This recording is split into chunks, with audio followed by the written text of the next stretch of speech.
Today I need to rectify something that is plaguing my army, pun intended. These are all of my Plague Marines that I've painted this year. It's a lot of Plague Marines, normal Plague Marines. These are the most of the characters. And problem is my poxwalkers. These are my poxwalkers. I only have 32. You could say 31. Is this really giving you that zombie horde vibe? These are the normal death guard. This is these units are the ones that they send into battle to just distract the enemy a little bit. And they have this pathetic amount? Come on! That's why I want to build at least 150 of them. I have them in various stages of completion here, and I want to just put them all on bases and build them today. So let's do it. I want to have 150 poxwalkers. 32 are already battle ready. So that leaves me with 118 I need to build and put on bases. And 6 of them are already done on bases. That leaves me with 102. Some of them are already on bases. I have to check which ones I can take and which one I have to reprime and everything. So let's have a quick checkup. On these guys, I've done a bunch of work already, like a year ago or something. I've converted some of them up. This guy has a nice bell flail weapon that I've converted up. And then many of the others are already a little bit converted, or some of them are half painted as well. And these ones I could just continue. But many of them still have the same weaponry. I maybe convert them later, but we will see. And these guys are from armies that I've bought. I have to check them for mold line removal and everything and put them on new bases probably. So the first 60 were the easiest ones. I just had to stick them on new bases. And I just had to add some plastic cement to their feet, and some of them had overspray from the spray can. So I had to scratch that off with a knife and then just stick them on bases.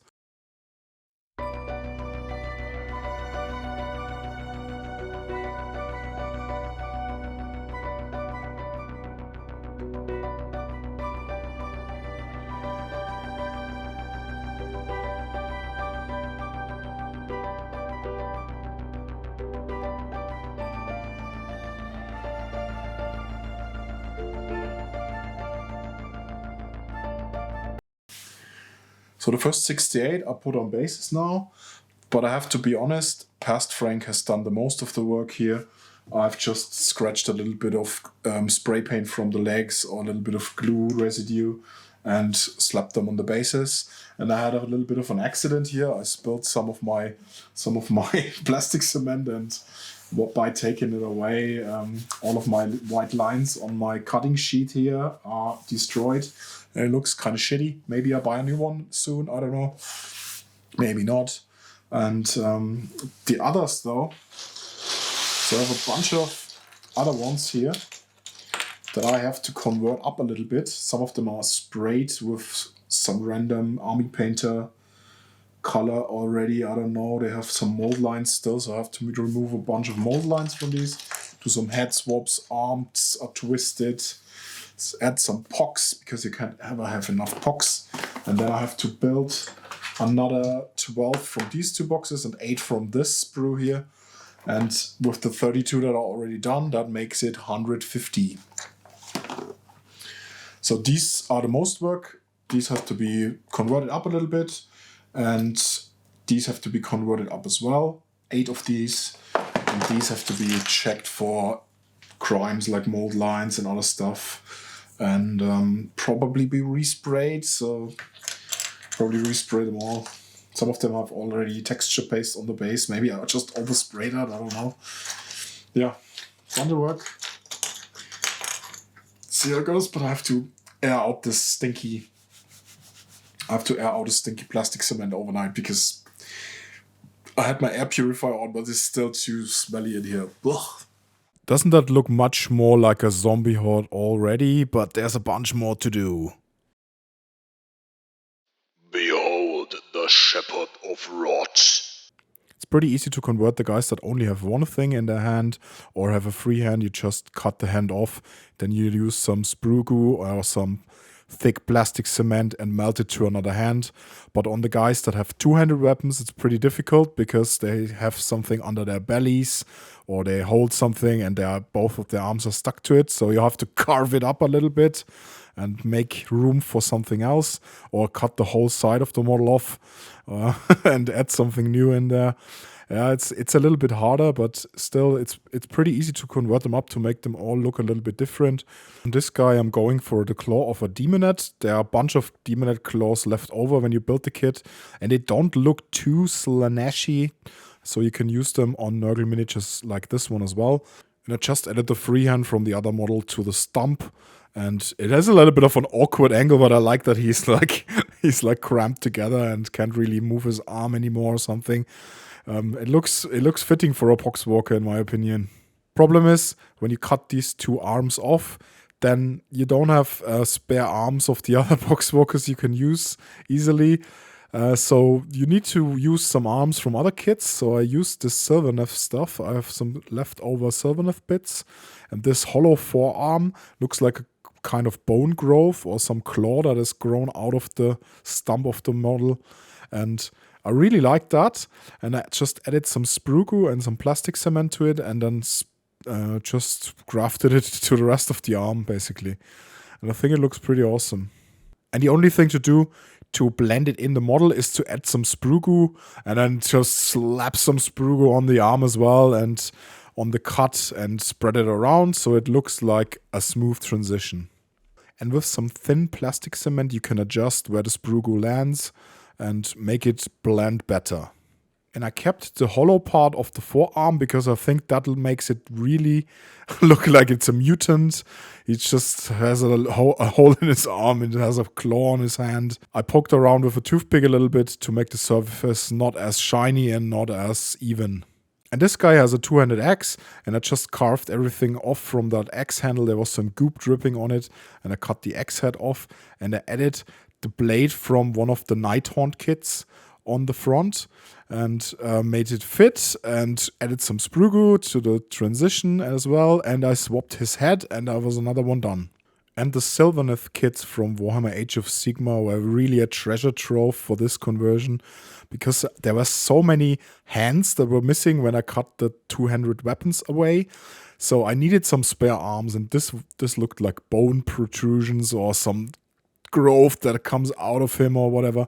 And I didn't really have to convert the parts themselves up, only the transition and a little bit of sprue glue and a little bit of cutting away that Sylvaneth symbolism.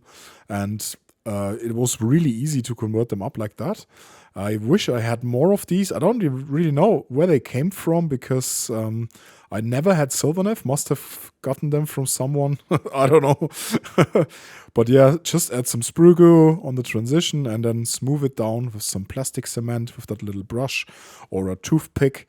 And I used one of the horns from another model to smooth out that transition. I put a head on the miniature and I used sprue glue and my trusty technique of nail art beads to make some pocks and some boils. And another one was finished. And I can't stress this enough, get yourself some nail art beads if you're doing a Nurgle. That's how we say it in the business. The best ones, in my opinion, are the half spheres because they don't fly around everywhere and they are easier to put on the miniatures. But there are also the metallic ones that are full spheres. You can use them for something else, like an eyeball or other conversions you want to do. And they're just great. And they are not expensive and they last you a long time. Look at how many of them I have, and it was like $10 or something. Amazing stuff.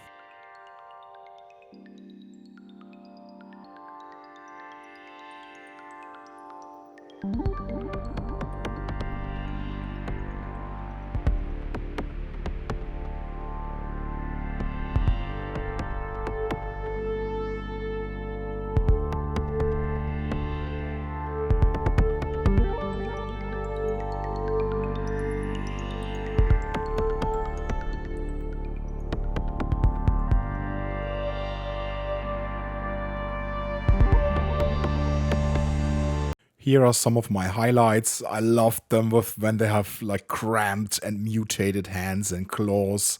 I think that just looks awesome.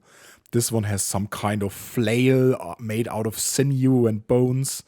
And this one has a cybernetic arm, and I added some pustules to the belly to blend that texture in more and have it not look the same as the other. This one has a nice shoulder growth and a head swap. This one got the 2 arms from the fattest one. These look pretty cool on him as well, in my opinion. And on this one, I just left the coat flaps off the model and gave him a spear. This one just has a tentacle arm and some gloop or whatever on his tentacle. This one, I ran out of arms, so on this one I just couldn't use any more arms. And yeah, it looks cool when they are like distorted and have their arms a little bit to the side or have some tentacles and claws. It just looks good on them. And this one has one of the parts from an old possessed Space Marine kit and a Plague Bearer arm. And this one just also looks a little bit funny. And this one I've shown you already is the one with the Sylvaneth bits. They are really cool for conversions as well as this one. And on this one, I gave him just 2 cramped, distorted hands. And this one is like shanking somebody in the near future. And this one is probably my favorite one of all of them, with the gas mask and that dangling arm on the side. Just a lot of fun. That was my 150 zombie horde build. The apocalypse can come now. I need to spray them next. 32 are already battle ready, so thanks Past Frank for that. And if you want to see some Past Frank videos, you can press your appendage on this video here. The algorithm god himself is picked for you. Or why don't you just smash that frog in the corner to subscribe and never miss a video, you know? All of that YouTube stuff. Bye.